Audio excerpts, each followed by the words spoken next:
그렇습니다. 여러분, 노아는 아주 단순하게 신앙생활을 했습니다. 그의 삶은 복잡하지가 않습니다. 그래서 노아의 의로움은 한마디로 하나님이 명하신 대로 준행하는, 하나님이 명령하신 대로 순종하는 삶이었습니다.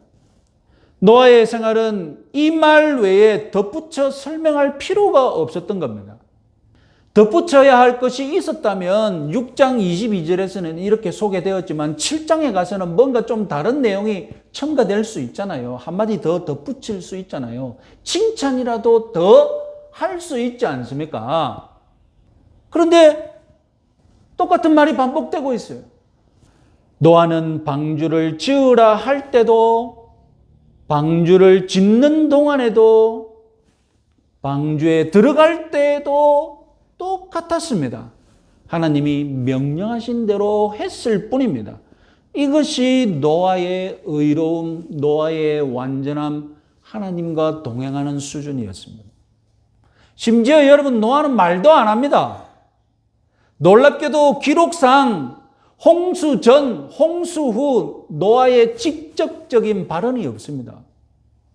한마디도 안 하고 끝나는 것 같았는데 끝나기 직전 9장 말미에서 말을 합니다. 그때는 이 아들들에게 축복을 해줘야 되거든요. 축복할 놈 축복하고 안 될 놈은 안 된다고 직접 말을 해야 이제 그 말이 기록되어야 하거든요. 그래서 그때 죽기 전에 아들에게 축복하고 저주할까 하는 거 그거 딱 발언하는 것으로 넣고 그전에는 말도 안 합니다. 물론 말 안 하는 것이 신앙의 표준은 아닙니다. 그러나 여러분, 말을 많이 하는 것이 위험하기는 하다는 거 다 아시지 않습니까? 노아의 생애는 결국 무엇을 강조합니까? 말보다는 순종이라는 행동이 노아의 신앙의 특징이었다는 겁니다.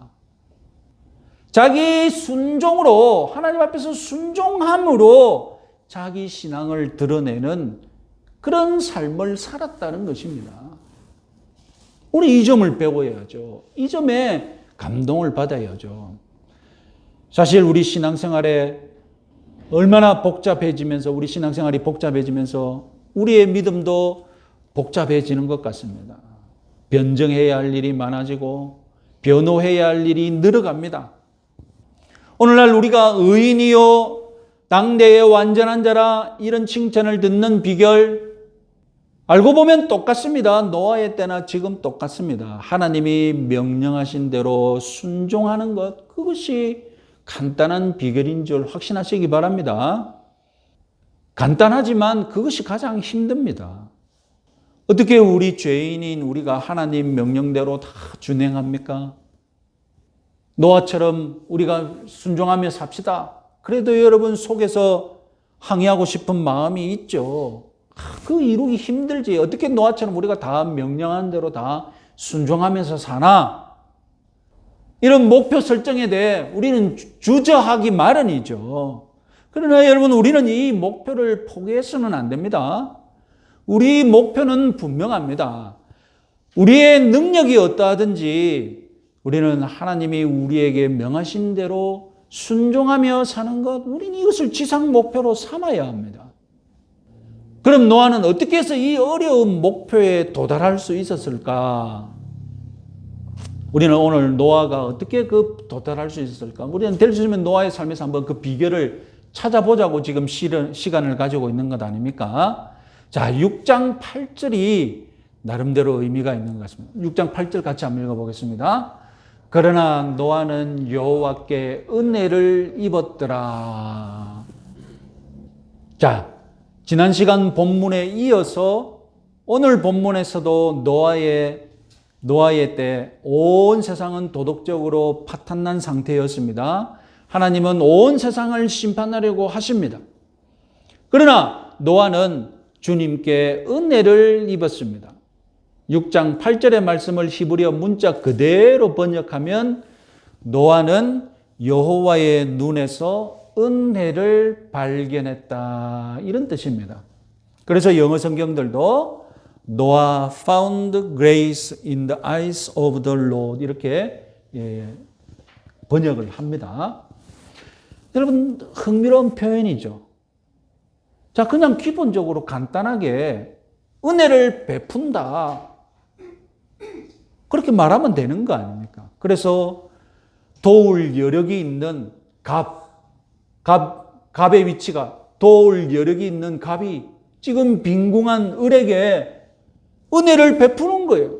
도움이 필요하니까 그냥 무조건적으로, 그죠? 무엇을 바라지도 않고 그저 자비의 마음, 사랑의 마음, 관대한 마음으로 베푸는 거예요. 그게 은혜를 베푸는 것 아닙니까? 은혜를 베푼다고 말하면 돼요.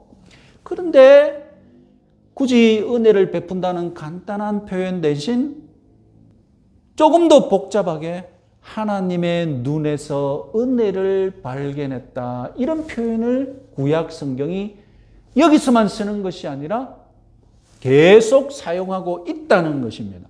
계속 사용했는데 우리 성경은 계속 고집을 피워서 눈에서 은혜를 발견했다고 번역 안 하고 계속 그냥 은혜를 입었다라고 번역을 하고 있는 거예요. 그러다가 한 구절에서 눈에서 은혜를 발견했다는 그 번역이 딱 드러났는데 그 한 구절이 바로 출애굽기 33장 17절 말씀입니다. 같이 한번 읽어보겠습니다.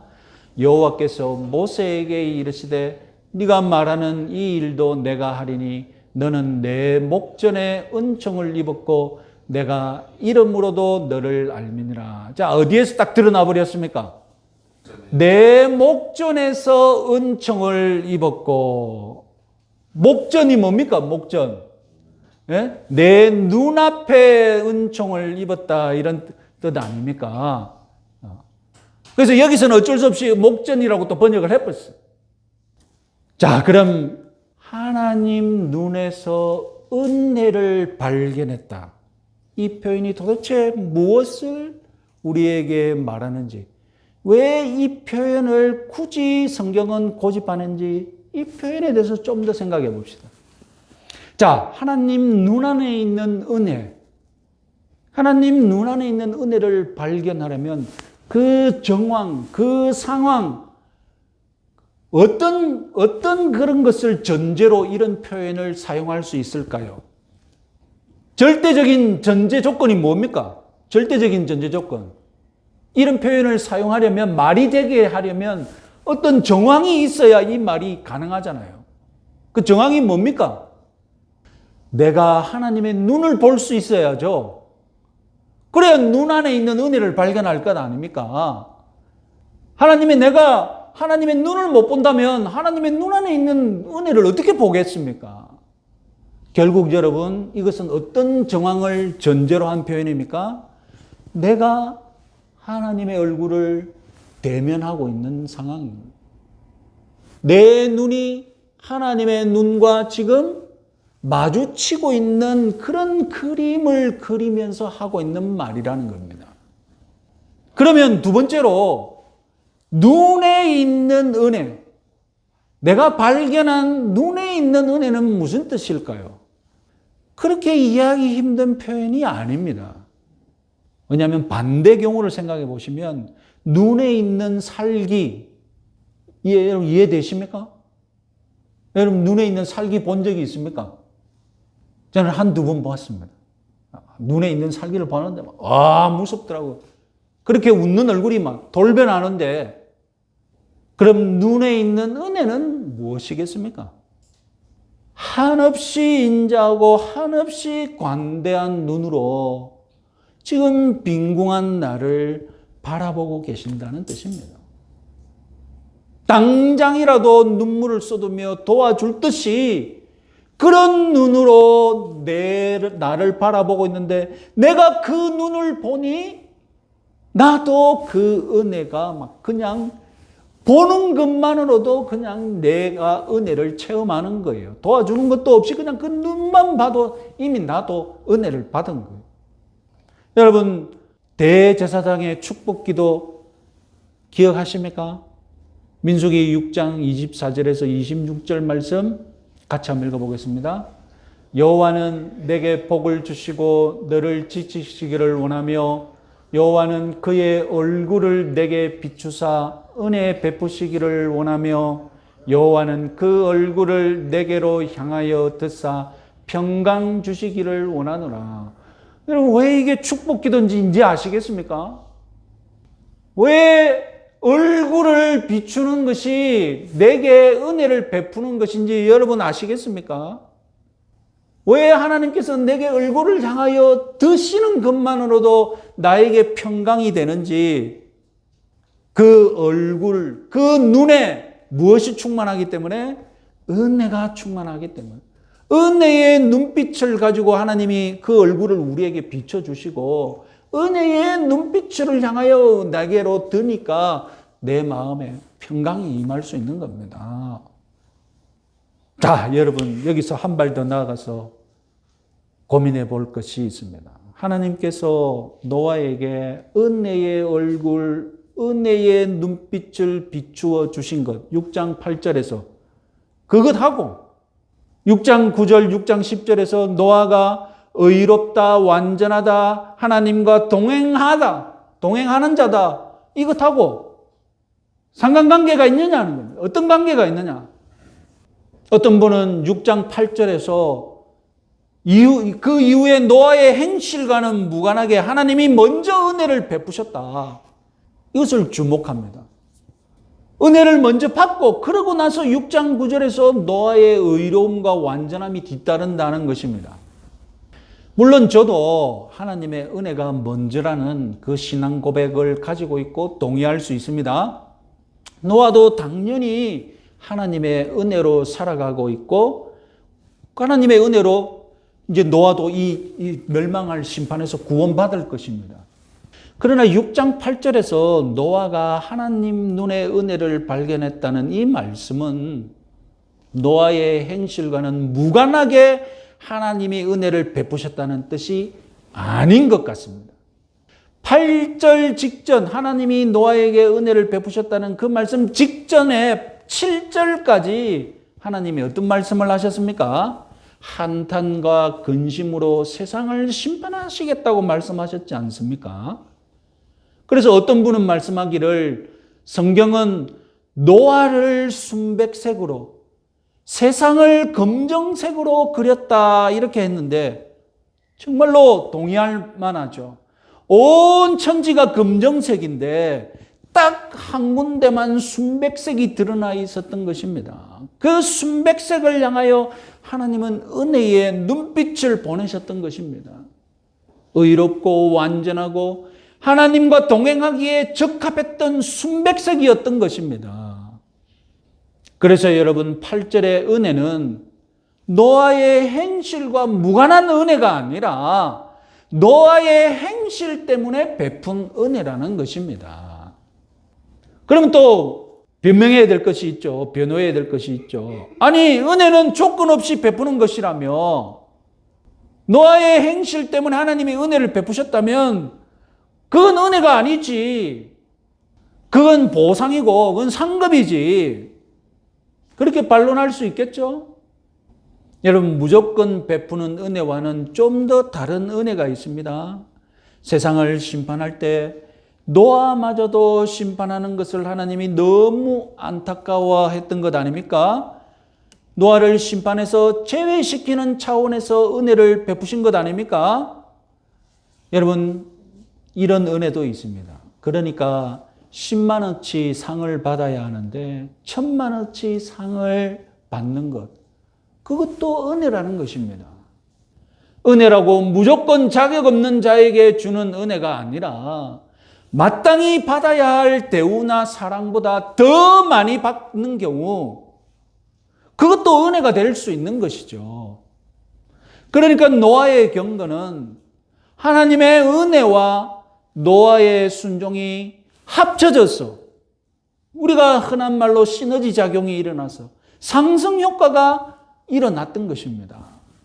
하나님이 은혜를 주시면 노아는 순종하고 그 모습이 좋아서 하나님이 다시 은혜를 주시면 노아는 또 말없이 순종하고 하나님의 은혜와 노아의 전적인 순종, 이것이 계속 왔다 갔다 주고받으면서 노아의 경건이 이루어지고 하나님과의 동행이 가능했던 겁니다.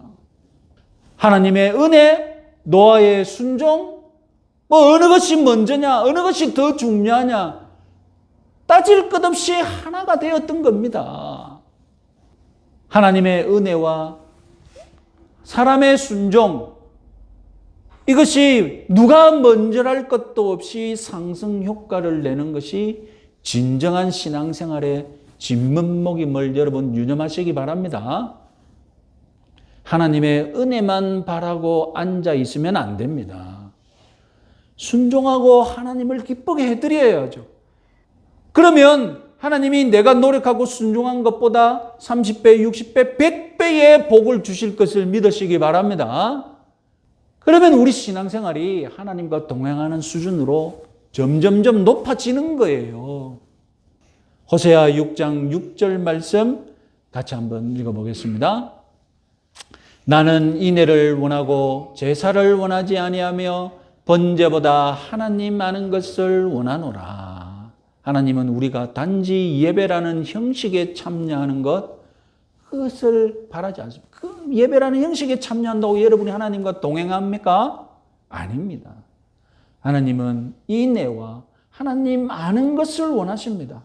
하나님과 동행하며 하나님을 깊이 사랑하는 그런 교제, 하나님을 사랑하고 하나님과 동행하는 인생이 되는 것이 저와 여러분들의 가장 큰 목표가 되어야 합니다.